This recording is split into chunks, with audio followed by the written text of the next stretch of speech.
केंद्र सरकार द्वारा वक्फ बोर्ड को नियंत्रण करने वाले कानून में संशोधन के लिए लाए गए विधेयक ने संसद में जबरदस्त राजनीतिक गर्मी पैदा कर दी। बृहस्पतिवार को लोकसभा में वक्फ बोर्ड संशोधन विधेयक 2024 पेश किया गया, जिसके बाद इसे संयुक्त संसदीय समिति के पास भेजने की अनुशंसा की गई। संसदीय कार्य मंत्री एवं अल्पसंख्यक मामले के मंत्री किरण रिजिजू द्वारा पेश किए गए इस विधेयक पर विपक्षी दलों ने तीखा विरोध जताया। इसे संविधान, संघवाद और अल्पसंख्यकों पर हमला का करार दिया गया। विपक्ष ने विधेयक को लेकर सरकार पर निशाना साधते हुए कहा, यह अल्पसंख्यकों की धार्मिक स्वतंत्रता में हस्तक्षेप करने की कोशिश है। कांग्रेस सांसद केसी वेणुगोपाल ने इसे संविधान के खिलाफ बताया। यह पूरी तरह से आस्था और धर्म की स्वतंत्रता पर हमला है। समाजवादी पार्टी के प्रमुख अखिलेश यादव ने भी विधेयक पर तीखा हमला बोला और इसे सोची समझी राजनीति का हिस्सा बताया। उन्होंने कहा, जब लोकतांत्रिक तरीके से चुने जाने की पहले से ही प्रक्रिया है तो इसे नॉमिनेट किया जा रहा है और यह बिल देश को बांटने का काम कर रहा है, जोड़ने का नहीं।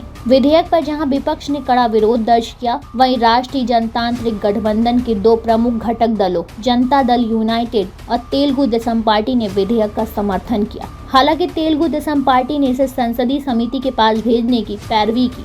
जेडीयू सांसद लल्लन सिंह ने इस विधेयक का समर्थन करते हुए कहा, यह बिल एक निरंकुश संस्था को पारदर्शी बनाने के लिए लाया गया है। धर्म के नाम पर कोई बंटवारा नहीं हो रहा, इसकी तुलना मंदिर से नहीं की जा सकती। विधेयक के पेश होते ही सदन में जोरदार हंगामा हुआ। विपक्षी दलों ने एक स्वर में सरकार पर अल्पसंख्यकों के खिलाफ जाने का आरोप लगाया। कर्नाटक के मुख्यमंत्री सिद्धारमैया ने इस विधेयक को लेकर बीजेपी पर हमला करते हुए कहा, यह साफ दिखता है कि बीजेपी सरकार अल्पसंख्यकों के खिलाफ है। अब यह सिर्फ बीजेपी की सरकार नहीं बल्कि एनडीए की सरकार है और एनडीए सरकार अल्पसंख्यकों के खिलाफ है। वो धर्मनिरपेक्ष नहीं है, वो सामाजिक न्याय के खिलाफ है। विपक्ष के विरोध का जवाब देते हुए अल्पसंख्यक कार्य मंत्री किरण रिजिजू ने स्पष्ट किया कि विधेयक में किसी भी धार्मिक स्वतंत्रता में हस्तक्षेप नहीं किया जा रहा और संविधान के किसी भी अनुच्छेद का उल्लंघन नहीं हुआ है। उन्होंने कहा, यह विधेयक मुस्लिम महिलाओं और बच्चों के कल्याण के लिए लाया गया है। यह कोई नई बात नहीं है। वक्फ कानून में पहले भी संशोधन किए गए हैं और यह संशोधन भी व्यापक विचार विमर्श के बाद लाया गया है।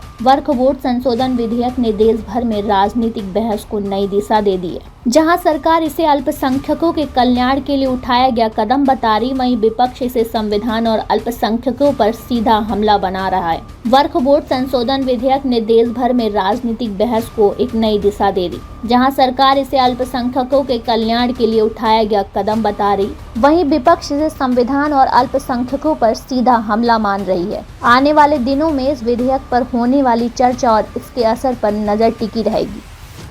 खुशी सिंह, द पेज 19।